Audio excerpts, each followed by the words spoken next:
আজকে আমরা এসেছি গ্রামীণ জীবনের এক অসাধারণ কারিগরের কাছে, যিনি প্রায় 50 বছরের বেশি সময় ধরে বেল ও নারকেল থেকে তৈরি করছেন মালা। আর এই মালা শুধু আমাদের দেশেই নয়, বিদেশের মাটিতেও রপ্তানি হচ্ছে চড়া দামে। আসুন আজকে আমরা কাছ থেকে দেখি কিভাবে তৈরি হয় এই অনন্য মালা। এই গ্রামের মানুষ দীর্ঘ বছর ধরে এই কর্মের সাথে জড়িত। দাদু বললেন, প্রথমে নিজের গাছ থেকে বেল ও নারকেল সংগ্রহ করেন, মাঝে মধ্যে বাজার থেকেও কিনে আনেন। বেল গাছ থেকে পাড়ার পর শুকিয়ে নেওয়া হয়, শুকিয়ে গেলে শক্ত খোসাটা আলাদা করা হয়।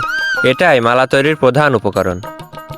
এরপর বিশেষ যন্ত্র ব্যবহার করে বেলের খোসা কেটে কেটে ছোট টুকরো করা হয়। এটাকে বলা হয় মালার পুঁতি।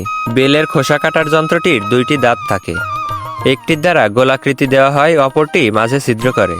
কাজটা দেখতে সহজ মনে হলেও আসলে প্রচুর ধৈর্য আর অভিজ্ঞতা লাগে। কাটা টুকরোগুলো ঘন্টার পর ঘন্টা বসে বসে মসৃণ করা হয়, যেন কোনো ধারালো অংশ না থাকে। এই কাজটি সবচেয়ে সময় সাপেক্ষ ও কষ্টকর। এরপর সুই আর সুতোয় প্রতিটি টুকরো একে একে গাঁথা হয়। প্রতিটি টুকরো গেঁথে গেঁথে তৈরি করা হয় মালা। দাদু বললেন, একটি বেল থেকে 3 থেকে 4টি মালা তৈরি করা যায়। শুধু বেল নয়, তিনি নারকেল থেকেও একইভাবে মালা তৈরি করেন। ছোট মালা প্রতি 80টির দাম 3000 টাকা এবং বড় মালাগুলোর প্রতি পিস 400 থেকে 500 টাকা করে বিক্রি হয়। এই মালা আমাদের দেশের বিভিন্ন বাজারে পাওয়া যায়, বিশেষ করে বড় বড় মেলায় এর চাহিদা প্রচুর। বিশেষ করে সনাতন ধর্ম অবলম্বীরা এই মালা ব্যবহার করে।